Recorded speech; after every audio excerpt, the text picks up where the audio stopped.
പ്രത്യേകത എന്താ വെച്ചാൽ എൻ്റെ കയ്യിൽ എത്ര സൺസ്ക്രീൻ ഉണ്ടെങ്കിൽ പോലും ഞാൻ പുറത്തിറങ്ങുമ്പോൾ അതൊന്നും തേക്കാതെ ഇറങ്ങും ചെയ്യും. എന്നിട്ട് മുഖത്ത് നിറച്ചും ടാനും വരുത്തി വെക്കും. സത്യം പറഞ്ഞാൽ ഇതായിരുന്നു എൻ്റെ ഫേസിന്റെ അവസ്ഥ. പക്ഷെ അപ്പോഴത്തതും ഇപ്പോഴത്തതും തമ്മിൽ നല്ല ഡിഫറൻസ് ഇല്ലേ ഫേസ്. അപ്പൊ ഈ ഒരു ഡിഫറൻസ് കാണാനായിട്ട് ഞാൻ ഈ 3 പ്രൊഡക്ട്സ് ഇൻക്ലൂഡ് ചെയ്തിട്ടുള്ള ഒരു സ്കിൻ കെയർ റൂട്ടീൻ മാത്രമുള്ളൂ ഫോളോ ചെയ്തത്. ഈ 3 പ്രൊഡക്ട്സും ഗ്ലോവേദ എന്ന് പറഞ്ഞ ബ്രാൻഡിൻ്റെതാണ്.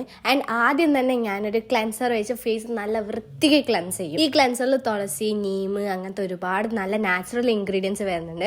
ആൻഡ് ഇവിടെ പ്രത്യേകത എന്താ വെച്ചാൽ ഇവിടെ എല്ലാ പ്രൊഡക്ട്സും ആയുർവേദിക് ആണ്. ഈ ഫേസിനൊരു ഇൻസ്റ്റന്റ് ഗ്ലോ വന്നില്ലേ. അടുത്ത സ്റ്റെപ്പാണ് ഈ ഫേസ് പാക്ക്. എന്റെ ഫേസിലെ ടാൻ റിമൂവ് ചെയ്യാൻ വേണ്ടിയിട്ട് ഒരു പ്രധാന പങ്ക് വഹിച്ചത് ഈ ഒരു ഫേസ് പാക്ക്. ഇതൊരു പൗഡർ ടെക്സ്ചറിലാണ് വരാം. അപ്പൊ നിങ്ങളുടെ ഫേസിന് ആവശ്യമുള്ള അത്ര പൗഡർ എടുത്തിട്ട് അതിലേക്ക് പൊട്ടാറ്റോ ജ്യൂസ് ചേർത്തിട്ട് വേണം നിങ്ങൾ ഇത് യൂസ് ചെയ്യാൻ വേണ്ടിയിട്ട്. ഓൾട്ടർനേറ്റ് ഡേയ്സിൽ ഇത് യൂസ് ചെയ്യാവുന്നതാണ്. അപ്പൊ ഈ ഒരു കൺസിസ്റ്റൻസിയിൽ മിക്സ് ചെയ്തിട്ട് അത് ഫേസിൽ ഈവൻലി അപ്ലൈ ചെയ്യാം. ആൻഡ് അത് കഴിഞ്ഞിട്ട് ഈ ഒരു ടെക്സ്ചർ ആവുന്ന വരെ ഡ്രൈ ആവാൻ വെച്ചിട്ട് ഒരു നനഞ്ഞ കോട്ടൺ പാഡോ തുണിയോ എടുത്തിട്ട് ഇങ്ങനെ